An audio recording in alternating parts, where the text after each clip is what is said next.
खांसियां भी बाज़ दफ़ा दायमी हो जाती हैं। जो खांसियां दायमी हों और जिनका लंग्स से ताल्लुक़ हो, उनमें सिली अमराज से मिलती जुलती दवाएं काम करती हैं। मसलन बेसिलिनम है, फास्फोरस है, आर्सेनिक आयोडाइड है, कालीकाब है। ये वो दवाएं हैं जिनके ज़्यादा ताल्लुकात लंग्स से हैं गले के मुकाबले पर। लेकिन लेरिंग्स में अगर मुस्तकिल ख़राबी बैठ जाए तो उसके लिए अलग दवाएं हैं। इसमें लेरिंग्स की क्रॉनिक इरिटेशन पाई जाती है एल्यूमिना में, यानी डीप सीटेड खांसियां नहीं हैं। बाज़ खांसियां हैं जो कई किस्म की हैं, उसमें डिवाइड करके आपको उनको दवाओं के साथ बांधना होगा। बाज़ खांसियां होती हैं जो बेस ऑफ द लंग्स पे पाई जाती हैं, और अक्सर पुराने सिली मरीज़ जिनको दमे की भी शिकायत हो, उनके लिए एक अजाब बन जाती है ऐसी खांसी। वो बलगमी मादा थोड़ा सा लंग्स के बेस में पैदा हुआ है, उसको उठाते चले जाते हैं खांस खांस खांस के। जितना वो गुजरता है रस्तों से उतना और ज़्यादा इरिटेशन पैदा करता जाता है, और उलट कर बाज़ दफ़ा 5-5 मिनट खांसते हैं बेचारे, और फिर उलट के जब तक वो बलगम का हिस्सा निकल ना जाए उनको चैन नहीं मिलता। इतनी देर में थोड़ा सा और बनकर फिर वो नीचे बैठना शुरू हो जाता है। बस क्रॉनिक खांसियां जिनका लंग्स के बेस से ताल्लुक हो, उनमें काली कार्ब एक नुमाया असर रखती है, और बाकी लंग्स से भी मगर बेस से ज़्यादा ताल्लुक रखती है। और आर्सेनिक आयोडाइड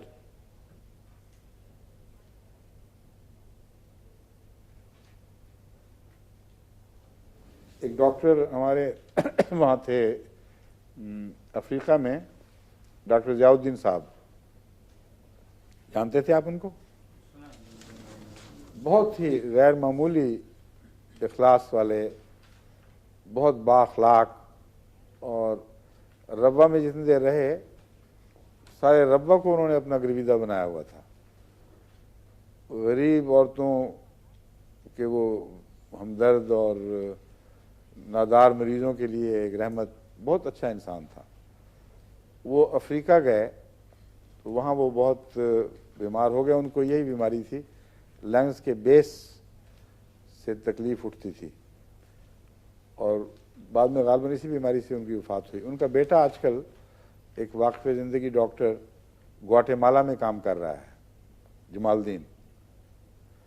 तो डॉक्टर ज़ियाउद्दीन साहब रब्बा में एक दफ़ा मुझे मिले, बड़े हम्बल से आदमी थे। मुझे मुस्कुराते हुए कहते हैं कि मैं तो एलोपैथी डॉक्टर हूँ, मगर मेरी ये खांसी है, इसका मेरा इलाज बताएं कोई।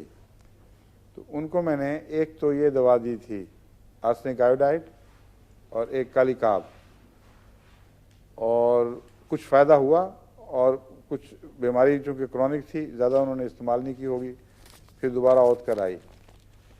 अफ्रीका जब थे तो ज़्यादा तकलीफ़ हो गई, तो उन्होंने बाकायदा इंग्लिस्तान आकर यहाँ के चोटी के होम्योपैथ से वक्त लिया, और उसको 100 पाउंड फीस भी दी और नुस्खा लिखवाया। तो जब मैं उनसे फिर मिला तो बहुत हंसते थे, मुझे कहते कि मैंने एक चीज़ दिखानी है। जेब से वो चिट निकाली कि ये नुस्खा है जो उस अंग्रेज़ ने मुझे लिख के दिया था, इतना मैंने खर्च किया, और ये एग्जैक्टली वही नुस्खा है जो आपने मुझे यहाँ मुफ्त दिया था।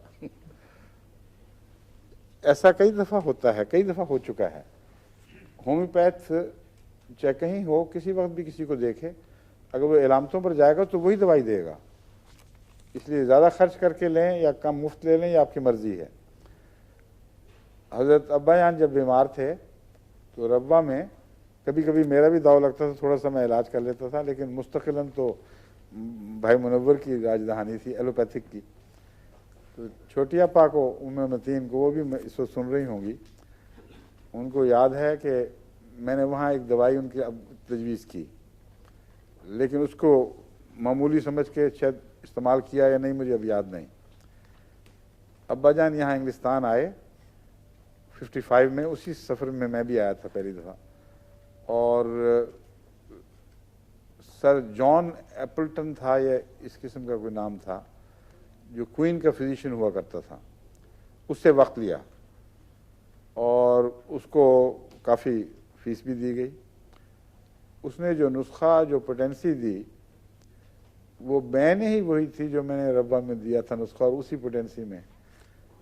तो मैं एक दफ़ा आया तो छोटी अब्बा बहुत हंस रही थी कि ये देख लो, तुम्हारा इलाज था। हमने कहा कि कोई फ़र्क नहीं, पता नहीं, घर की मुर्गी दाल बराबर, और अब ये इतना खर्च करके वही नुस्खा मिला है। तो होम्योपैथिक तुकबाजी नहीं है। अगर आप साइंटिफिक इलाज करेंगे तो हर जगह का डॉक्टर वही इलाज तजवीज़ करेगा।